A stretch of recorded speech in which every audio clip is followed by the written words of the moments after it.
Welcome back to the Michael Cohen Show on our continued journey to 250,000 subscribers. We're about 3,000 left, so do me a favor, hit subscribe, watch, and most importantly, share, because lots going on, including today. Obviously, Trump has just been inaugurated as the 47th president of the United States. And in due fashion, we need to talk about it. Now, I want to start with the people that attended, that were there on the dais. I knew, of course, many of them. I want to show you a clip from before the ceremony as people were finding their seats. Play the clip. Would be singing. Kristi Noem, the nominee for Homeland Security, next to Apple CEO Tim Cook. How is this happening? Only in America. How is this happening? Why are people with tons of money up on the dais with cabinet nominees and family members? It is a message. It is a message, and I think I think they are up there for the very reason that you probably think they're up there. It is a pivotal moment here. Jeff Bezos, the billionaire owner of the Washington Post and Amazon and that space company, standing in front of RFK Jr., the wildly controversial nominee to be Health and Human Services Secretary. Okay. Now, there are people that they didn't even talk about in that same row. So, example, directly behind Barron Trump, directly behind him, hard to see because they're little, Ike and Lori Perlmutter. I know them very, very well. He's the CEO. He's the owner of Marvel. Yeah, Marvel. What do you think he's worth? 10? 12 billion? You can look it up. All right. And then sitting directly next to them, which was literally aisle seats, was Steve Witkoff. All right. Steve Witkoff is a real estate developer here in the city. You may recognize the name as part of the envoy that just got back regarding the negotiation. Billionaire as well, but a baby billionaire, like maybe 1.25, maybe 1.5, something like that. But it's amazing, that entire row, every single person in that row are billionaires. Now, I want to show you a clip of Trump during his speech, where he says that he has been tested more than any other president. And by the way, that's actually a true statement. He has been tested. He's also been held accountable, if that's how you want to define testing. Yes, he has been tested more than any other president before. Play the clip. Over the past 8 years, I have been tested and challenged more than any president in our 250-year history. And I've learned a lot along the way. The journey to reclaim our republic has not been an easy one, that I can tell you. Those who wish to stop our cause have tried to take my freedom and indeed to take my life. Just a few months ago in a beautiful Pennsylvania field, an assassin's bullet ripped through my ear.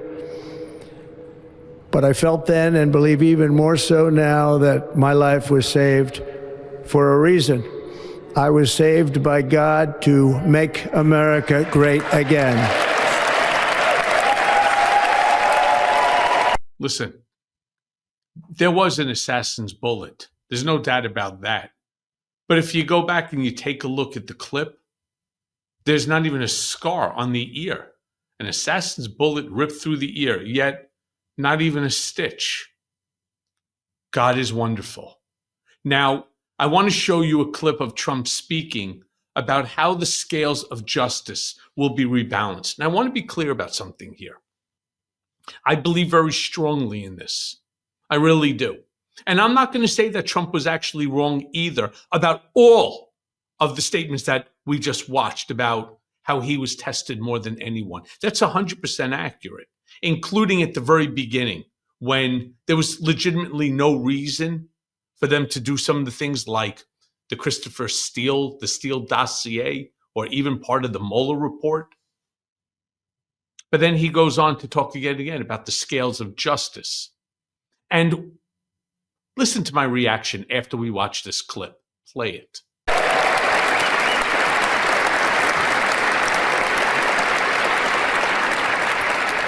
Our sovereignty will be reclaimed. Our safety will be restored. The scales of justice will be rebalanced. The vicious, violent, and unfair weaponization of the Justice Department and our government will end.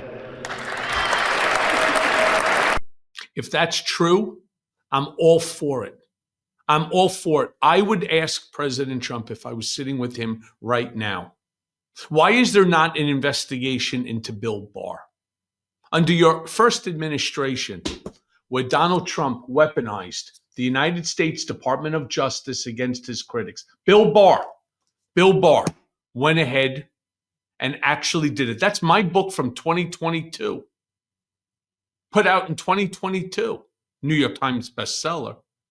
But Bill Barr weaponized the Department of Justice. The question I'd like to ask him, did you know about it? Were you involved? And yeah, I truly believe that weaponization of the Justice Department is the beginning of the downfall of our democratic republic. Now, again, true to form, things that Trump said during his campaign that he is now going to deliver on. Talks about changing the name of the Gulf of Mexico. It's going to turn it to the Gulf of America. And right after he said that, I want you to watch Hillary Clinton's reaction on the right side of the screen. So pay attention to the right side of the screen and play the clip. A short time from now, we are going to be changing the name of the Gulf of Mexico to the Gulf of America, and we will restore the name of a great president, William McKinley, to Mount McKinley, where it should be and where it belongs. I mean, she's just sitting there and she's laughing. She's in just complete bewilderment. Trump then goes on and speaks about expansionism, expanding America. Again, one of his campaign promises. Play that clip. The United States will once again consider itself a growing nation, one that increases our wealth, expands our territory, builds our cities, raises our expectations, and carries our flag into new and beautiful horizons. And we will pursue our manifest destiny into the stars, launching American astronauts to plant the stars and stripes on the planet Mars. There's about a half a dozen people I'd like to send up in a rocket ship to Mars. I'm not so sure. I think it took over a year for the rover to actually make it to Mars. Not sure what the reason why we want to plant a flag on Mars, but que sera, whatever floats your boat. That's what I say. All right. Now, Trump then also, of course, has to bring up the LA wildfires that are taking place right now that's devastated the lives of so many people, seemingly dissing the hard work of the local firefighters. And I don't understand why. It's not something I've ever seen him do before. Play the clip. Our country can no longer deliver basic services in times of emergency, as recently shown by the wonderful people of North Carolina, been treated so badly.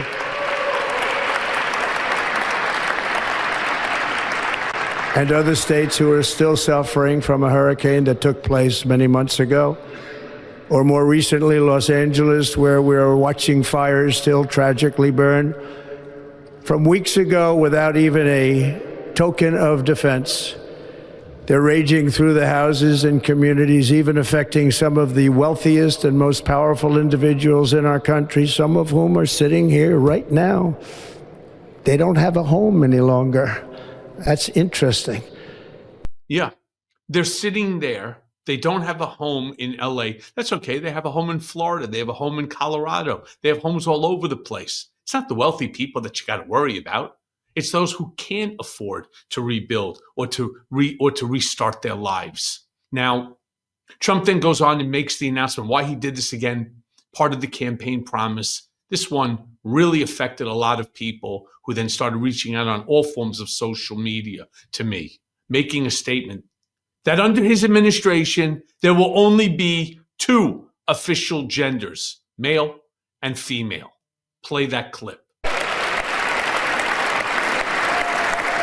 This week, I will also end the government policy of trying to socially engineer race and gender into every aspect of public and private life.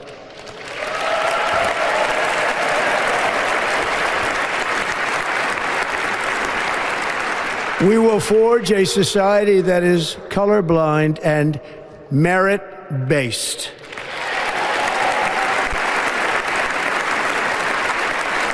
As of today, it will henceforth be the official policy of the United States government that there are only two genders, male and female.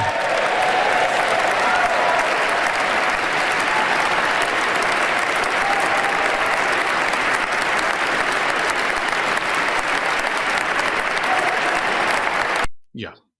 And yet there they are, applauding away, as if you really care what somebody wants to call them. I don't give a shit if you call yourself a billy goat.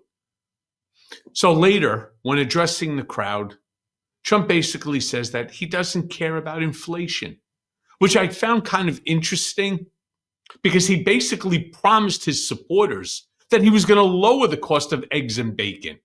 Exactly opposite of what he's saying here. Play the clip. A lot of you are here because of that. I made it my number one issue. They all said inflation was the number one issue. I said I disagree. I think people coming into our country from prisons and from mental institutions is a bigger issue for the people that I know. And I made it my number one. I talked about inflation too, but you know, how many times can you say that an apple has doubled in cost? How many? I don't know. And later on in the rotunda, Elon was right there in the arena addressing more of the supporters. He even went crazy again on stage and made what I found to be a rather concerning gesture. Play that clip. There he is.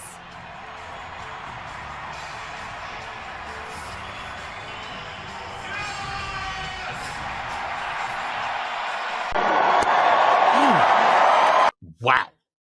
Wow. Lastly, Rachel Maddow ultimately summed up Trump's inauguration speech quite nicely. And I want to end with that. Play the clip. As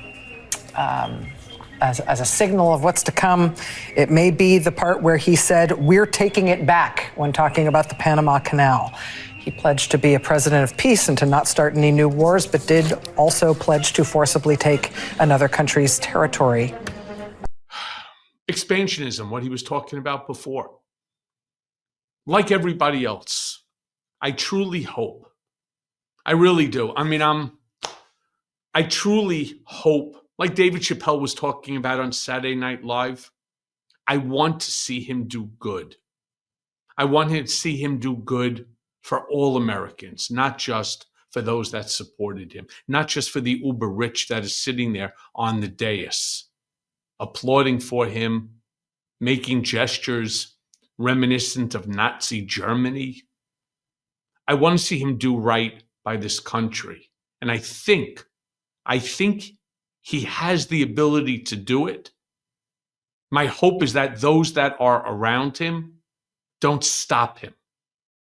And with that, I want to thank you for listening, and we'll stay tuned. Hey, everyone. First of all, thanks for watching. I mean, we're going to be posting daily episodes with reactions and talking about politics. We'll be talking about everything, in fact. So please like and subscribe. Join us on this journey.